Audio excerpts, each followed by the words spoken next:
두 번째 볼 거는 이제 사업계획 승인이에요. 아까 우리가 뭘 봤냐면 사업 주체를 봤어요. 사업 주체를 봤는데 사업 주체 관련해가지고 조합을 봤어요. 그러니까 사업 주체 관련해서는 조합이 일단 시험 문제 출제 1순위예요. 근데 조합 종류 3가지가 있었다.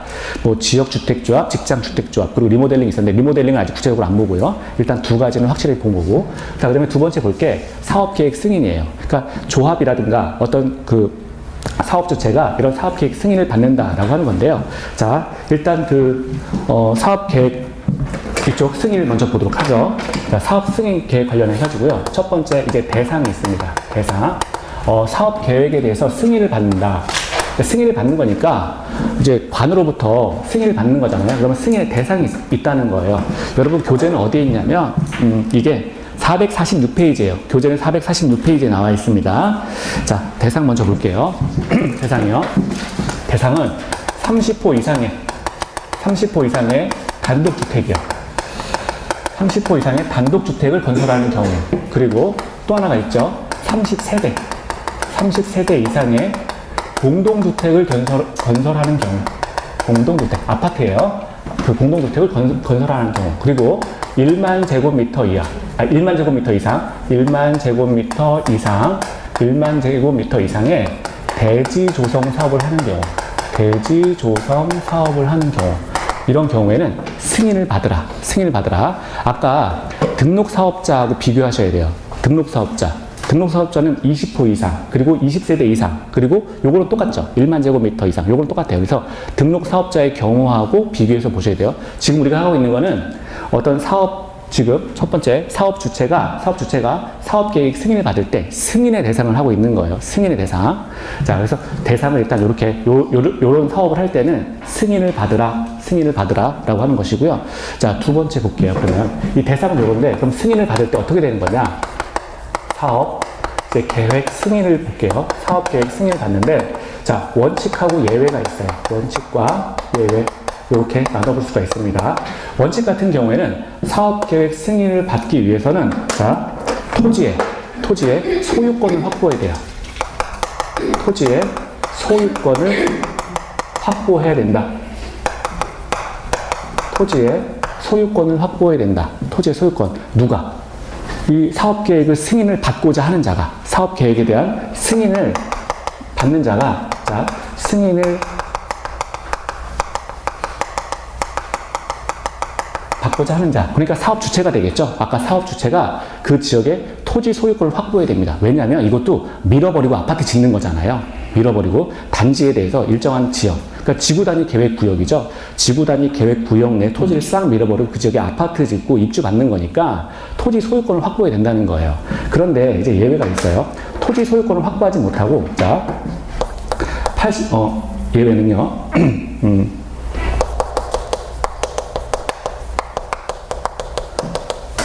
지구단위 계획구역에서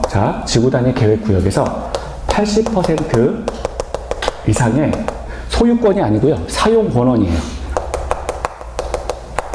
80% 이상의 사용권원을 확보한 자는 여기서 마찬가지로 80% 이상의 어떤 토지에 대해서 사용권원을 확보한 사업 주체가 되겠죠. 이 사업 주체는 나머지 20%의, 그러니까 여기 20%라고 하는 거는 그 나머지예요. 나머지 20%의 토지 소유자와 그리고 건축물 소유자에게 팔고 나가세요 라고 요구할 수 있다는 거예요. 매도 청구할 수 있다는 겁니다. 자, 이게 이런 거죠. 이게 지구단위 계획 구역이 있어요. 지구단위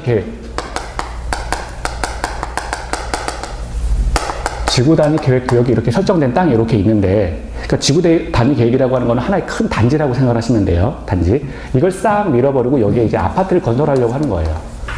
이제 주택법에 따라서, 주택 건설 사업에 따라서 이렇게 아파트를 딱 건설하려고 한다는 거예요. 그러면 밀어버리고 아파트 지으려면 당연히 이 지역의 토지 소유권을 확보한 사업 주체가 있어야 된다는 거죠. 밀고 지으려면 이제 우리가 소유권을 확보해야 되는 거잖아요. 소유권은 민법에서 뭐라고 나와요? 민법에서 뭘 소유권이라고 정의하죠? 물건에 대한 사용, 수익, 처분 권한이 있는 것을 우리가 소유권이라고 정의를 합니다. 자, 이건 민법 시간이니까 민법 선생님한테 배우고. 자, 소유권이라고 하는 거는 사용하고 수익하고 처분할 수 있는 권한이에요. 그러니까 한마디로 내 거라는 이야기죠. 내 거일 때. 자, 이렇게 싹 밀어버리고 새로 짓겠다라고 하는 건데, 지금 여기서는 이게 안 된다면, 80% 이 전체 지구단위 계획 구역 내에서 80% 정도의 사용 권한을 확보한 자가 있다면 나머지 20%, 요 빗금친 부분을 20%라고 해볼게요. 여기에 있는 토지 소유자나 또는 건축물을 가지고 있는 자한테, 이 사람들한테 땅 팔고 나가세요 라고 요구할 수 있다는 거예요. 요구한 다음에 그래서 나머지를 확보해서 여기 밀어버리고 아파트 지어라 라고 하는 겁니다. 그래서 원칙과 예외 이렇게 좀 살펴보셔야 돼요. 그럼 매도 청구는 뭐냐? 자, 세 번째 매도 청구 볼게요. 매도 청구. 그래서 이제 매도 청구라는 말이 나와요. 매도 청구. 팔고 나가세요 라고 하는 게 매도 청구인데요. 자, 첫 번째요. 매도 청구권자는 누굽니까? 또 예죠. 지구단위 계획 구역 내에서 80% 이상의 사용 권한을 확보한 자가 매도 청구권자가 된다는 거예요. 그렇죠? 지구단위 계획 구역 내에서 구역에서 자 80% 이상의 사용 권한을 확보한 자, 사용 권한을 확보한 자가 누구한테요? 20%의 그 대지의 소유권과 건물의 소유권을 가지고 있는 자, 나머지 20%의 소유권자를 상대로 해서 지금 매도 청구할 수 있다라고 하는 겁니다. 매도 청구할 수 있다. 80% 이상의 사용권을 가지고 있다면 나머지 20%한테 팔고 나가세요라고 요구할 수 있다는 거예요. 자, 그러면 두 번째 매도 청구 방식. 말로 해야 되겠죠? 영화에서 보면은 이렇게 좀 어깨들이 막 들어오잖아요. 어깨가 와가지고 막 다 때려부시고 나가고 막 그런. 자, 매도 청구 이제 방법을 볼게요. 그러면 첫 번째는 시가, 돈 줘야 나가는 거니까 시가로 해야 됩니다. 지금 거래되는 시가 방식으로 이제 돈을 계산할 때는 시가로 해야 되고요. 그리고 이 소유자하고 나머지 20%하고 협의를 해야 되죠. 그러면 3개월 이상의 협의 과정을 거쳐야 됩니다. 자, 3개월 이상의 협의 기간. 그리고 돈 줘서 내보내는 건데, 시가로 실제 거래되는 가격, 이거 가지고 이제 줘서 내보내야 됩니다. 3개월 이상 협의 과정을 거쳐라. 자, 그리고 그 매도 대상에는 뭐가 있어요? 토지하고, 그리고 건축물. 토지와 건축물이 이제 매도의 대상이 된다. 라고 하는 거예요. 자, 그럼 세 번째 볼게요. 세 번째. 지금, 이 사람이 80% 이상의 사용 권한을 이제 확보한 자가 나머지 20%한테 요구할 수가 있는데, 사용 권한을 95% 이상 갖고 있을 수도 있어요. 그래서 예를 들어서 지금 이 사업 시행자가, 사업 주체가 사용 권한을 95% 이상 확보한 경우에는, 그러면 그 누구라도 상관없다는 거예요. 전원을 대상으로 해서 모두에게 매도 청구할 수 있다는 거예요. 95%를 만약에 가지고 있다라고 한다면, 사용 권한을 95% 이상 지금 사업 주체가 가지고 있다면 나머지 모두에게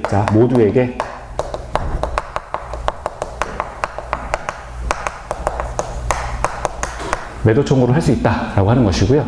자, 지금 우리가 매도 청구권자라고 하는데 80% 이상이라고 그랬잖아요. 80% 이상이니까 여기 95% 이상, 그러니까 80%보다 훨씬 더 많은 95% 이상을 가지고 있다면 그 나머지 남아있는 5%한테 다 매도 청구할 수 있다, 이 말이에요. 그런데 이럴 수도 있죠. 80% 이상 확보했는데 95% 미만으로 지금 사용 권한을 확보한 자가 있어요.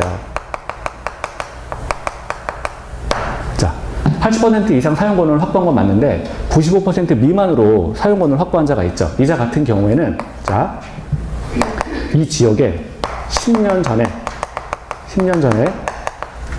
토지 소유권을 확보하고, 10년 전에 토지에 관한 소유권을 확보하고, 여기에 계속해서 10년간에 거쳐서 보유한 자, 소유권을 유지한 자죠. 소유권을 보유한 자에 대해서는 매도 청구할 수가 없습니다. 그러니까 이자 빼고는 나머지 다 매도 청구할 수 있다는 거예요. 그러니까 80% 이상 토지, 85% 이상 사용권을 확보하고 95% 미만으로 사용권을 확보한 자가 있다면 딱 한 사람 빼고는 다 매도 청구 가능하다. 이 말이 되는 거죠. 그 매도 청구의 예외가 누구냐면 여기 이 지역에 사는 자인데 10년 전에 토지 소유권을 확보하고 계속해서 소유권을 보유한 자가 있다면 이자한테는 매도 청구를 못 한다는 거예요. 이 사람은 계속 살고 있던 사람이다 라고 하는 거죠. 계속. 그런데 만약에 95% 이상의 그 사용권을 확보하고 있다면 이자를 포함해서 다 매도 청구할 수 있다. 다 매도 청구할 수 있다 라고 하는 거예요. 자, 그래서 요거 3, 4번 잘 보시고요. 자, 이게 지금 사업 계획의 승인 파트예요. 승인 파트. 그러면 리모델링 하기 전에, 자, 우리 교재, 서브 41페이지 먼저 볼게요. 41페이지 보시면, 자, 41페이지요. 거기 보면, 처음에 주택 상환 사채가 나오고요. 자, 주택 상환 사채가 나오고, 그 다음에 사업계획 승인이 나오고, 그 다음에 공사 착공이 있어요. 이 순서가 이거예요.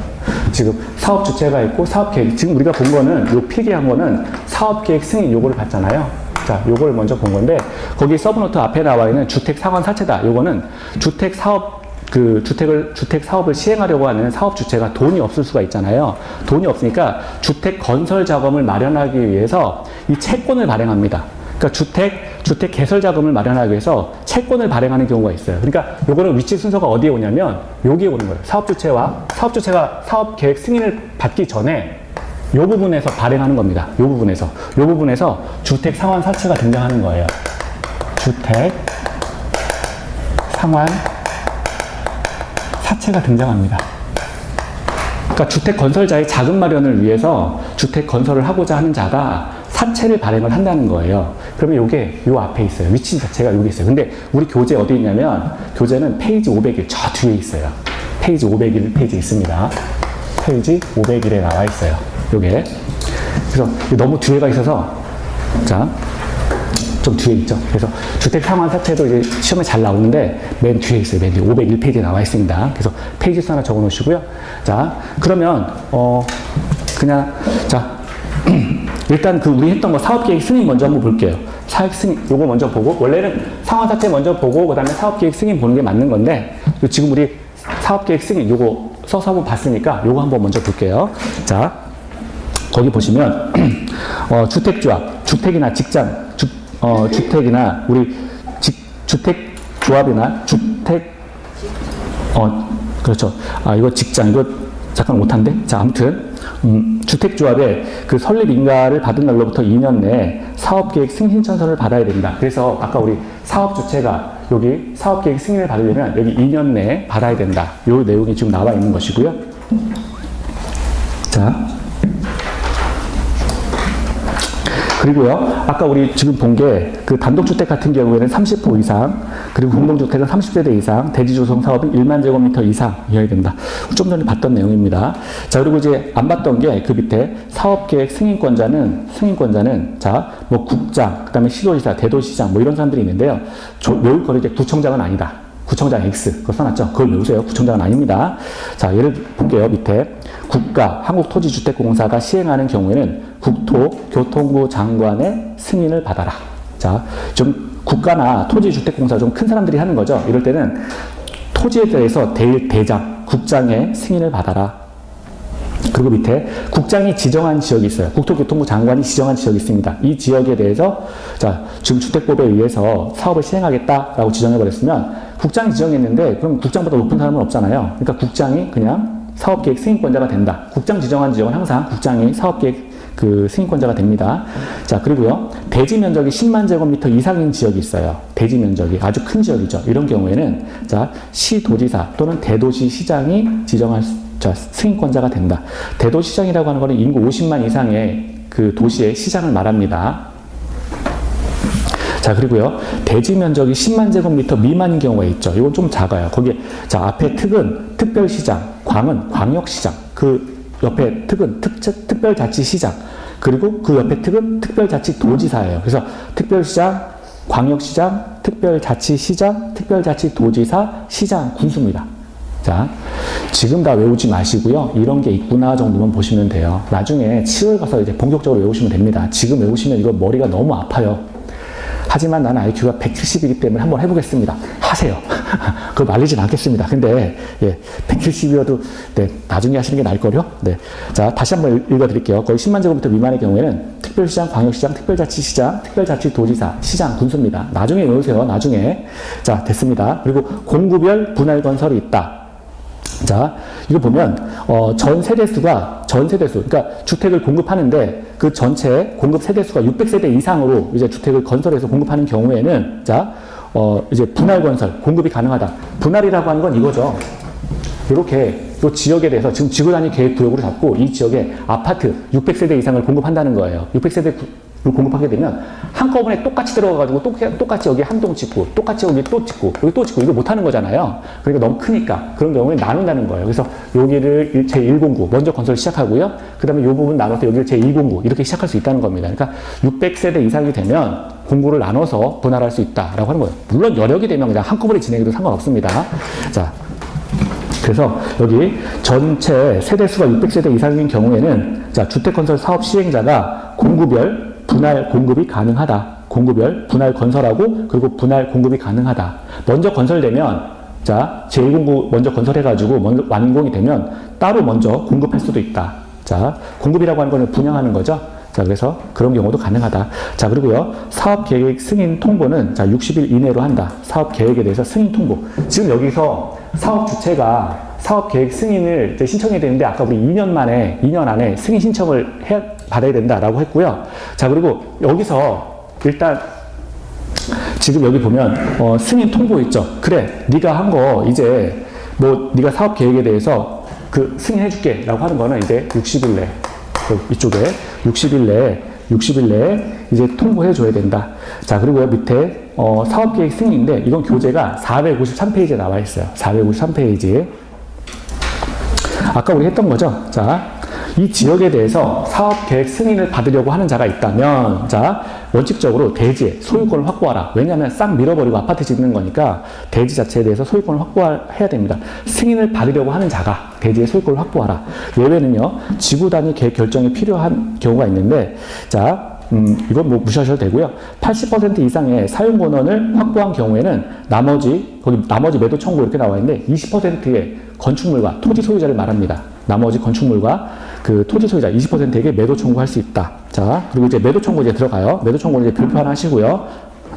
자주 나오니까. 자, 사업 주체는 건축물을 시가로 매도 청구해야 된다. 시가. 그렇죠? 시가. 지금 거래되고 있는 실거래 가격으로 매도 청구해야 되고요. 이때 3개월 이상 협의해야 됩니다. 이거 교재 454페이지에 나와 있어요. 교재는 454페이지에 있습니다. 자, 그리고요.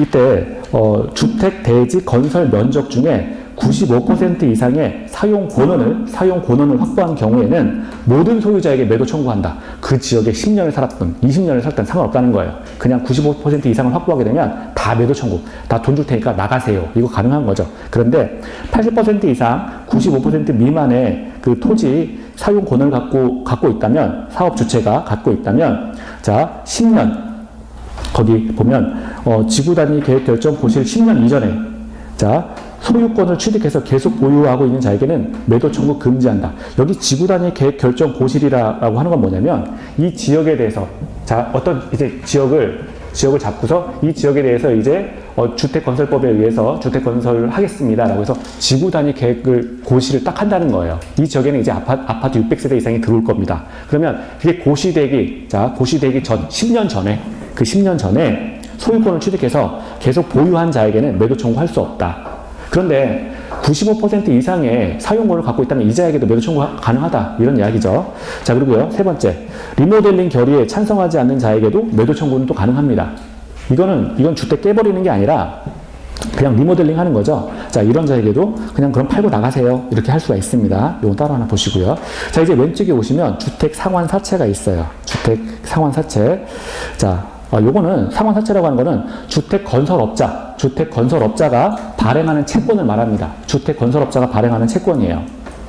그래서 일단 발행을 하는 거예요. 발행하는데 일정한 기간이 지나면 주택으로 상환을 받을 수 있는 기명식 보증 사채를 말합니다. 그러니까 이게 무슨 말이냐면, 우리가 아파트 같은 거 분양받을 때 일정 아파트를 분양받을 때 일정한 돈을 미리 조금 내고요. 그리고 주택 상환 사채를 받아요. 그 종이 쪼가리인 거예요. 종이 쪼가리. 그 주택 상환 사채를 발급을 받습니다. 그러면 발급을 받아가지고 그거 갖고 있으면 나중에 그 종이 쪼가리에 기재된 대로 아파트를 분양받을 수 있다는 거예요. 이걸 왜 발행하냐면 주택 건설하는 주택 그 건설업자가 돈이 없잖아요. 그러니까 주택 건설 자금을 마련하기 위해서 미리 당신한테 내가 이런 아파트를 공급해 줄 거야, 분양할 거야 라고 해서 미리 돈을 받고 그 종이 쪼가리를 이제 발행을 해준다는 거죠. 그래서 종이 쪼가리를 갖고 있으면 나중에 종이 쪼가리에 기재된 대로 이제 아파트를 분양받는 겁니다. 그래서 주택 건설 자금을 마련하기 위해서 거기 위에는 주택 개설 자금이라고 나왔잖아요. 똑같은 겁니다. 주택 개설 자금, 주택 건설 자금을 마련하기 위해서 주택 건설업자가 발행하는 채권을 주택 상환 채권이라고 합니다. 자, 그럼 볼게요. 아파트 값에 이게 그 값을 일부 미리 내고요. 사채를 이제 구입하는 거예요. 이 채권을 구입하게 되면요. 만기가 되면 그 아파트를 분양받을 수 있는 채권을 말합니다. 그러니까 종이 쪼가리예요, 종이 쪼가리. 자, 첫 번째 볼게요. 발행권자 누구냐? 한국토지주택공사. 공공이죠, 공공. 공공 같은 경우는 국가 편이기 때문에 믿을 수 있어요. 그러니까 얘네들은 발행할 때 보증받을 필요 없다는 거예요. 그냥 발행하면 됩니다. 그냥. 자, 그리고요. 그런데 밑에 등록사업자 있죠. 등록사업자는 민간이에요. 민간은 믿을 수가 없죠. 그러니까 주택 상환 사채 발행할 때 보증 받고 발행하라는 거예요. 보증을 받고 발행하는데 그와 동시에 국토교통부 장관의 승인도 필요하다는 겁니다. 승인도 필요하다. 됐어요. 민간이기 때문에 믿을 수가 없어서 그런 거예요. 자, 그리고 발행 방법은 기명증권. 채권을 발행하는데 이름을 써서 발행한다는 거예요. 당연한 거죠. 당신이 지금 나한테 이 채권을 사갖고 있으면 내가 나중에 완성한 다음에 아파트 분양해 줄게. 근데 이 아파트는 당신 거야? 라고 해서 이름을 써서 주는 겁니다. 그러니까 당연히 기명증권. 증권에 이름 붙여 있으니까 기명증권이고요. 자, A번이요. 주택상환사채는 양도하거나 중도에 해약할 수 없다. 그렇죠.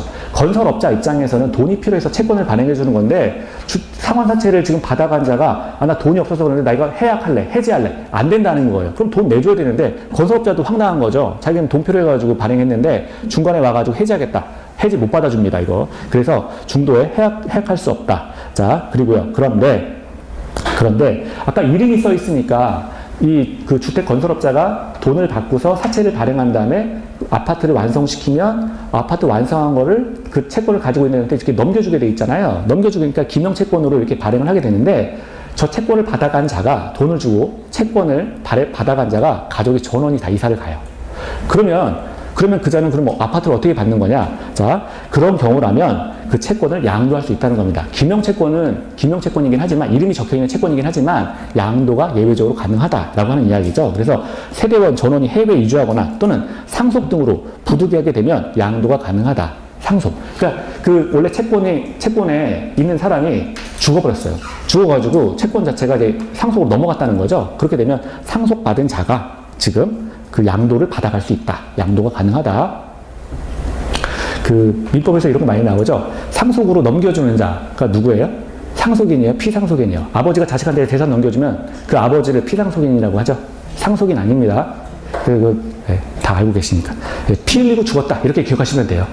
피 흘리고 죽었다. 그래서 피상속인이 되는 거예요. 그러니까 피상속인이, 그러니까 이거 가끔 이거 질문하셔서 아니 피상속인이면 이거 수동이니까 상속받은 자를 말하는 거 아닙니까? 아니에요. 상속해 주는 자가 피상속인이 됩니다. 상속해 주는 자가 피 흘리고 죽었다. 이렇게 기억하세요. 다 알고 계셔가지고 민망합니다. 자, 안 하겠습니다. 이제. 자, 상환 볼게요. 상환. 자, 발행자는 주택을 건설해서 사채권자에게 상환해야 되고, 그렇죠? 채권 가지고 있는 자에게 아파트 줘야 됩니다. 그리고 발행일로부터 3년을 초과할 수 없다. 채권을 발행했다면 3년 내에 아파트 넘겨주라는 얘기예요. 3년 내에. 자, 그리고 효력이요. 등록사업자의 등록이 말소되어서 사채 효력에는 영향이 없다. 그러니까 건설업자가 중간에 망한 거예요. 근데 망했다고 하더라도 아파트 분양받을 수 있다는 겁니다. 아파트. 왜냐하면 보증받았잖아요. 어쨌거나. 그리고 국가가 국가가 이제 사업하는 거라면 국가는 망할 리는 없으니까. 자, 그래서 민간 같은 경우에는 그 회사가 망했다고 하더라도 그 사채 효력에는 영향이 없다. 왜냐하면 지금 보증받았다. 그리고 뭐 적용받고 있는데 안 나옵니다. 자, 됐고요. 이제 공사착공으로 갈게요. 이제 세 번째가 이제 공사착공이에요. 여기 이것도 나온 거죠. 공사착공. 이 단계로 이제 오는 겁니다. 공사착공. 이거는 452페이지에 나와 있어요. 452페이지.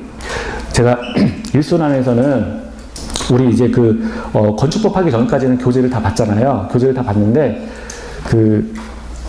이걸 다 하고 교재를 보기가 시간이 좀 안 돼요. 안 돼서 이 순환부터는 이제 교재를 조금 더 볼 거예요. 우선은 이제 내용을 좀 파악하느라고 서브노트를 지금 보는 겁니다. 이 순환에는 좀 교재 좀 집중을 좀 할게요. 그래서 페이지 수를 지금 알려드리는 거예요. 그래서 혼자 공부를 잘 안 하시겠지만 그래도 궁금해서 못 참겠어. 오늘 꼭 보고 만다. 이러신 분들은 찾아보세요. 이게 무슨 말인지 한번 찾아보세요. 페이지 수 알려드리니까. 자, 공사착공 452페이지요. 자, 지금, 주택 건설업자가 이제 공사 착공합니다. 그리고 사업계획 승인을 또 취소받을 수도 있다는 거예요. 자, 볼게요. 일단, 그 사업계획 승인을 받은 날로부터 5년 이내에 건설업자가 미착수합니다. 공사 들어가잖아요. 땅 안 파요. 5년 체크하시고요.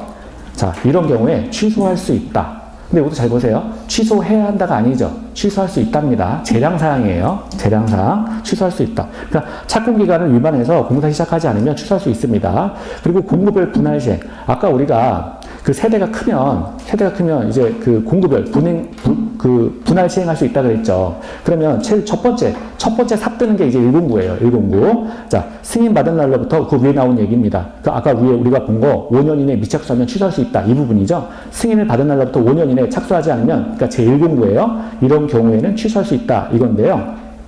자, 취소할 수 있다. 똑같은 얘기 나온 거고요. 근데 이때 그 사업업자가 이러는 거죠. 우리 회사가 지금 일이 있어요. 지금 자금 압박이 너무 심해가지고 지금 땅 못 팝니다. 1년만 연장해주세요. 연장이 가능하다라고 하는 거예요. 그래서 밑에 5년짜리인데 1년의 범위 내에서 공사 연장은 가능하다. 자, 그리고 209가 있습니다. 209는요, 자, 볼게요. 착공 신고일로부터 2년입니다. 착공 신고일. 자, 착공 신고일로부터. 그러니까 위에랑 달라요. 위에는 승인 받은 날로부터 5년이고요. 밑에는 착공 신고일로부터 2년 이내예요. 그러니까 다른 겁니다.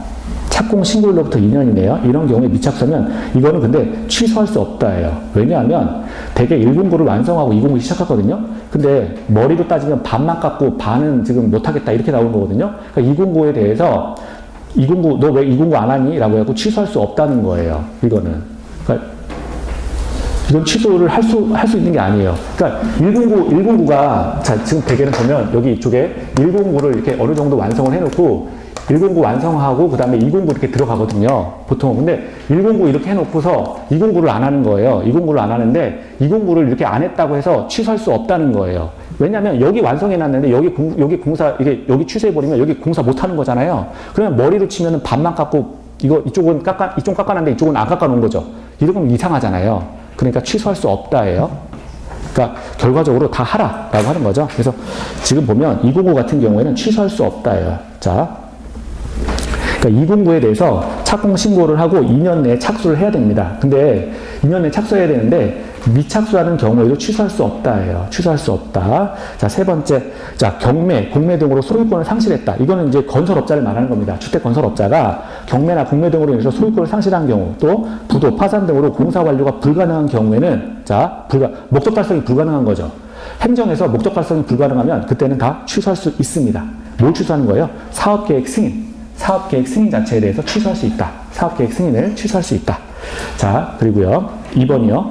공유지 등의 우선 매각을 볼게요. 자, 국가나 지자체는 국민주택 규모 주택을 50% 이상 건설, 컴마 찍었는데 또는이에요. 또는 자, 다시요. 국가나 지자체는 국민주택 규모 주택을 50% 이상 건설 또는 조합주택 건설의 목적으로 토지에 매수 또는 임차를 원하는 자가 있으면 자, 매각하거나 임대할 수 있다. 자, 이게 뭐냐면 건설업자가 있어요. 지금 여기 일단의 토지에 대해서 지구 단위 계획 구역으로 설정해서 아파트를 짓겠다라고 하는 거예요. 근데 이 아파트 짓겠다고 하는 자가 건설업자가 착한 사람이에요. 이 지역에 저는 50% 이상의 국민주택 규모로 지금 건설하겠습니다. 아까 85제곱미터 이하가 국민주택이었잖아요. 그러니까 그 서민들을 위해서 국민주택을 건설하겠습니다. 이렇게 하는 자가 있다는 거죠. 그러면 국가 입장에서 이거 국가가 해야 될 일인데 너 참 착하네? 라고 해가지고 그렇다면 이자한테 지금 국가나 또는 지자체가 갖고 있는 지금 그 토지 이런 것들을 매각, 팔거나 임대할 수 있다라고 하는 거예요. 그러니까 착하니까 매각하거나 임대할 수 있다. 자, 그런데 이때 국가를 속인 거죠. 지금 제가 국민주택 그거 건설할 거니까 토지를 좀 싸게 파시죠라고 하고 국가한테 이렇게 막 뻐꾸기를 날린 다음에 그 땅을 사갖고 갔는데 건설 안 하는 거예요. 2년 이내 건설하지 않습니다. 이런 경우에는 환매하거나 임대계약을 취소할 수 있다. 국가가 확 취소해버리는 거죠. 너 나한테 땅 사갈 때는 너 국민주택 짓는다 그래가지고 땅 사갔는데 왜 건설 안 하니? 2년 동안 왜 건설 안 하니? 이렇게 된 경우에 국가가 환매시켜버리거나 취소할 수 있다는 거예요. 환매는 민법에서 배우셨죠? 자, 이것도 얘기 한번 다 싫어하실까요? 환매라고 하는 건 목적물이 원소유자에게 이전하는 행위를 말합니다. 원소유자에게 돌아가는 거예요. 자, 이래서, 자, 토지가 다시 국가한테 귀속되는 거예요. 목적물이 매도인에게 복귀하는 것을 우리가 환매한다 라고 이야기하죠. 그래서 임대계약을 취소할 수 있다. 그 토지를 빌려서 건축물을 또 건축할 수가 있었는데, 어쨌거나 임대계약을 취소하거나 환매할 수 있다. 교재 어디에 있냐면 458페이지에 있어요. 교재 458페이지에 있습니다. 자, 이순환 할 때는 책을 한번 다 살펴보도록 하겠습니다. 자, 이순환 볼 때는. 자, 그리고 세 번째 볼게요. 환지 방식에 따른 채비지 매각. 자, 이건 뭐냐면, 채비지, 우리 기억나세요? 도시개발법에서 채비지 뭐였죠? 공사비용 마련을 위해서 팔아 쓰는 땅, 이게 채비지였죠. 건설 주체가, 건설업자가 건설 비용을 마련하기 위해서 팔아서 쓰는 땅이 채비지였어요. 다 전설이 돼버렸죠. 예, 그런 땅이 있습니다. 자, 이건 뭐냐면, 주택건설 사업 시행자가요.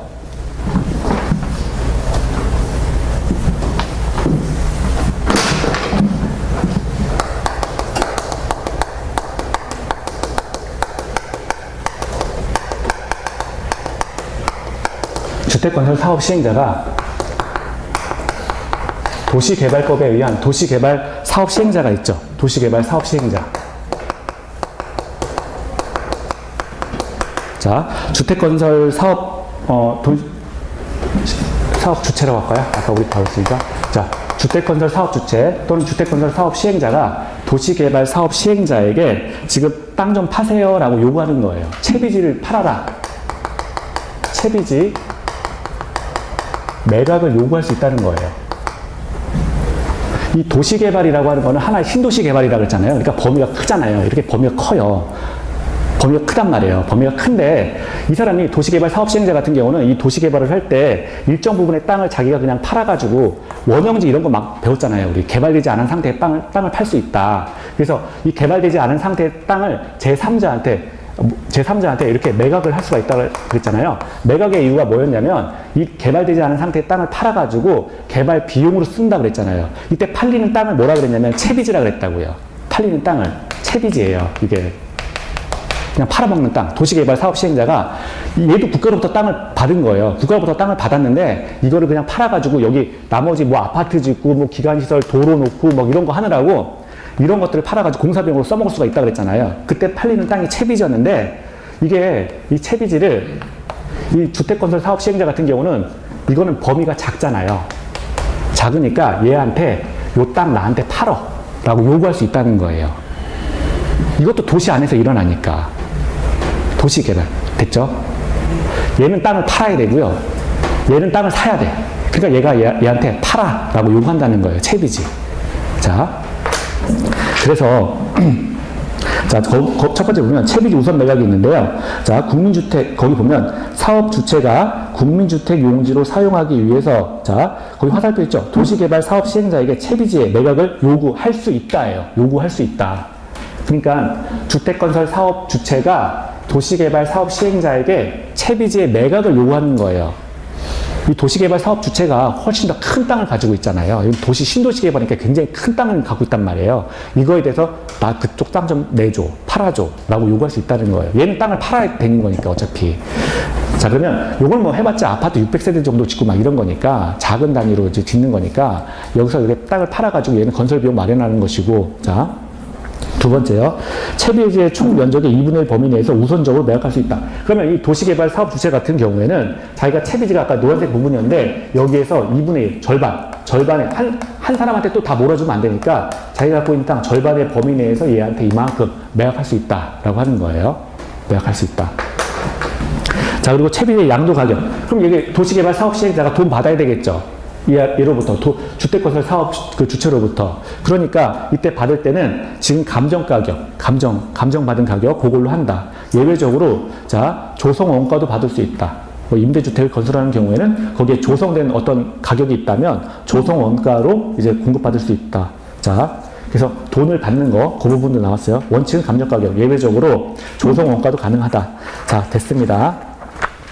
자, 그러면 이제 그 뒷페이지에 보시면, 사용 검사가 있어요.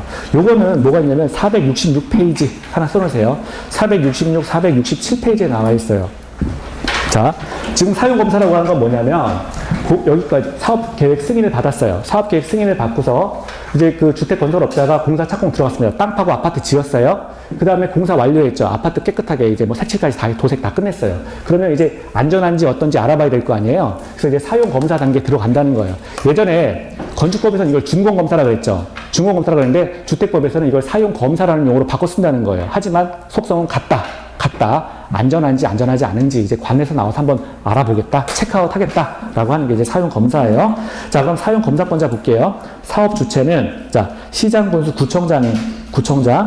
구청장에게 지금 사용 검사를 받아야 된다. 그리고 국가나 한국토지공사가 사업 주체인 경우, 자, 이게 아까 국가나 한국토지주택공사가 사업 시행자인 경우에는 국토교통부 장관, 국장의 사용검사를 받는다. 자, 그리고 사업계획 승인 조건의 미이행. 자, 이런 경우에는, 동별로 가능하다. 이건 뭐냐면, 동별로 사용검사 받을 수 있다. 이런 얘기예요. 동별로 사용검사 받을 수 있다. 아파트 전체 단지를 원래는 다 받아야 되는데, 어떤 동에 대해서는 예를 들어서 만약에 이 아파트 단지에서 이 동을 건설할 때는 어떻게 해라 라고 하는 조건이 붙어 있다면 그 조건을 부여받은 동에 대해서는 따로 검사받을 수 있다. 이런 이야기예요. 그래서 동별로 사용 검사 받을 수 있다. 그러니까 한마디로 그냥 동별로, 원래는 전체를 다 받는 게 일반적이지만 동별로 따로 사용 검사 받을 수 있다.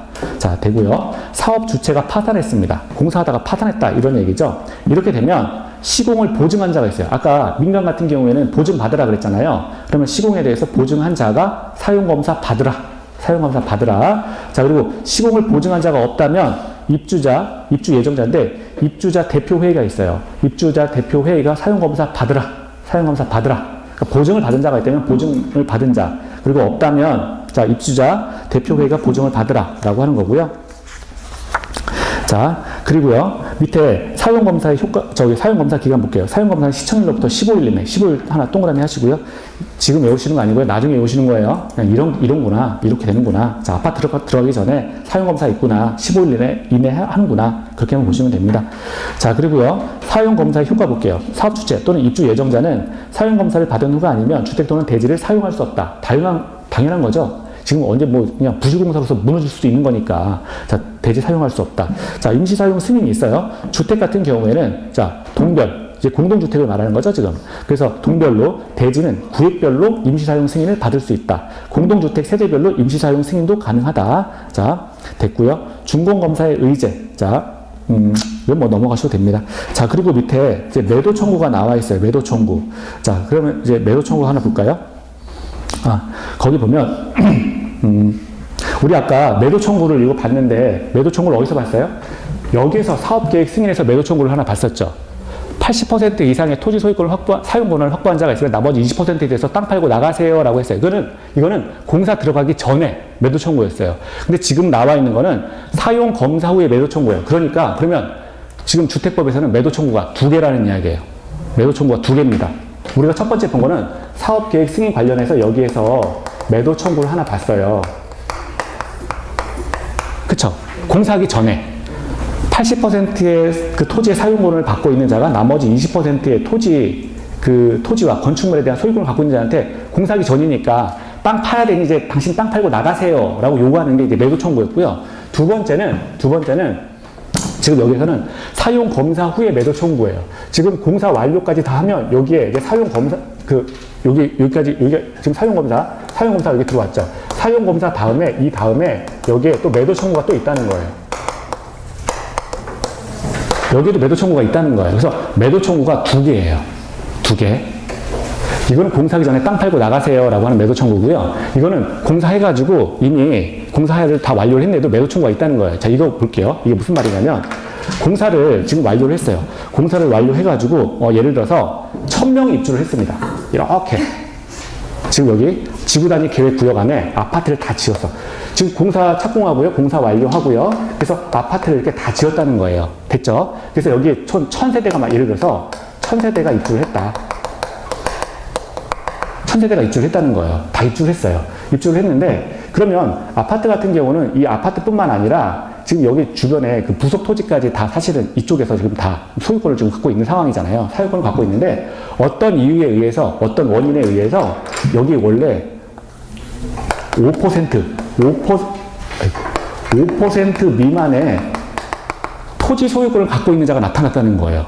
그래서 원래 이 아파트 입주민 같은 경우에는 이쪽은 원래 지구단위 계획 구역으로 묶여 있어가지고 이쪽에 다 그 아파트의 소유권을 갖고 있는 자가 대지 소유권까지 다 갖고 있는 지역이었는데, 이렇게 생각했는데 어떤 원인에 의해서, 알 수 없는 원인에 의해서 5% 미만의 갑자기 이 지구단위 계획 구역 안에 5% 미만의 이 부분에 대해서 토지 소유권을 갖고 있는 자가 등장을 했다는 거예요.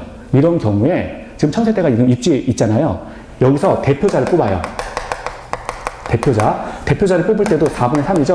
자, 그래서 대표자를 뽑아서 대표자를 선정을 해서 대표자로 하여금, 자, 이자한테 여기 당신, 여기 원래 우리 땅으로 된 거니까 당신이 이 전체 가운데 5% 미만의 땅을 갖고 있으니 팔고 나가세요 라고 요구할 수 있다는 거예요. 이게 매도 청구예요. 그래서 지금 매도 청구가 두 가지예요.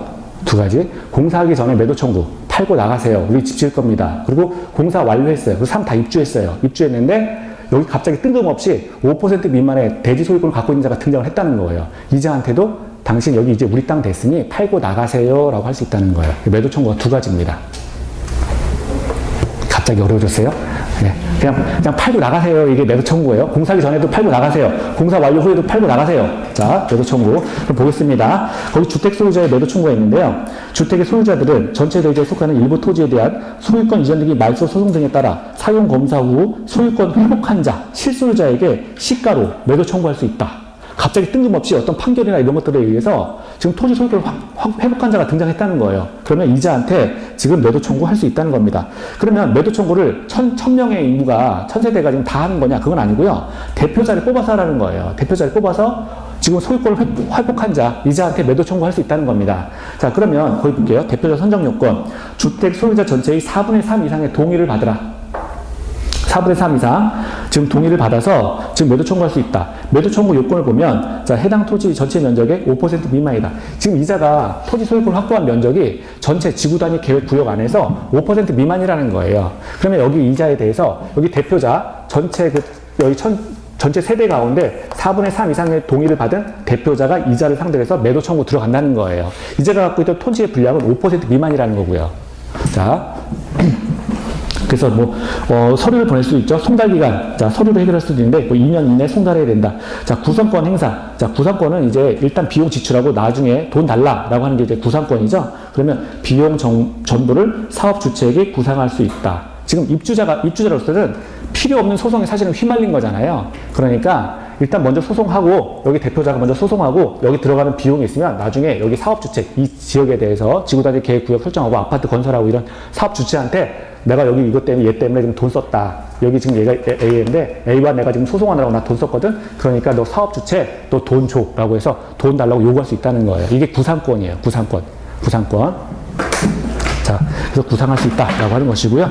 자, 이제 벌써 쉴 때가 됐나요? 네, 오늘 할 게 많은데, 네, 잠깐만 쉬었다가 하겠습니다. 농지법은 나올 것만 할 겁니다. 나올 것만 할 거예요. 네, 잠깐 쉬겠습니다. 네.